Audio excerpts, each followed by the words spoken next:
Praise the Lord. ஒரே ஒரு வசனத்தை கூட காண்பித்து கொடுக்கிறேன். சங்கீதம் 57 அதிகாரம் 2வது வசனம். எனக்காக யாவையும் செய்து முடிக்கப் போகிற தேவனாகிய உன்னதமான தேவனை நோக்கி கூப்பிடுவேன். இன்னைக்கு ஆண்டவர் நம்மளை பார்த்து சொல்றாரு, மகனே மகளே உங்களுக்காக நான் எல்லாத்தையும் செய்யறேன்பான்னு சொல்லி இன்னைக்கு ஆண்டவர் நம்மளை பார்த்து சொல்றாருங்க.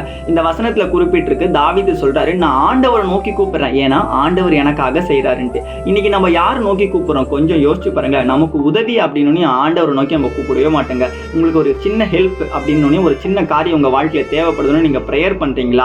ஆண்டவருடைய சமூகத்துக்கு போற மகனா மகளா நம்ம இருக்கிறோமா? கிடையாது. உலகத்துல போற மகனா மகளா தான் இருக்கும். உலகத்துல கிடைக்காத பட்சத்தில் தான் ஆண்டவருடைய சமூகத்துக்கு வரோம். ஆனா ஆண்டவர் சொல்றாரு, மகனே மகளே நீ என்ன தேடி வா, உனக்காக நான் எல்லாத்தையும் செய்து முடிக்க போறேன்னு சொல்லி இன்னைக்கு ஆண்டவர் நமக்கு ஒரு வாக்கு தராரு. என்னங்க செய்து முடிக்க போறாரு? இன்னைக்கு உங்க வாழ்க்கையில நீங்க திருமணத்துக்காக ஆயத்தமா இருக்கீங்க, உங்க படிப்புல முன்னேற முடியும், நிறைய தடைகள் இருக்கு பாத்தீங்களா? கர்ப்பத்தின் கனிக்காக நீங்க வெயிட் பண்ணிட்டு இருக்கீங்க. எல்லா காரியத்தையும் ஆண்டவர் நேர்த்தியா செய்ய போறாருமா, கவலைப்படாதீங்கம்மா. உங்களுக்காக ஆண்டவர் எல்லாத்தையும் செய்து முடிக்க போறாரமா, நீங்களே ஆச்சரியப்படுறமா. அதுக்கு நம்ம என்ன பண்ணணும்? ஆண்டவர் மேல விசுவாசமா இருக்கணும். இன்னைக்கும் விசுவாசமா இருக்கிற பிள்ளைகள் தான் ஏசப்பா நிச்சயமா செய்வாரு. ஆபிரகாம் விசுவாசமா இருந்தாரு, பெற்றுக்கொண்டாரு. ஈசாக்கு விசுவாசமா இருந்தாரு, பெற்றுக்கொண்டாரு.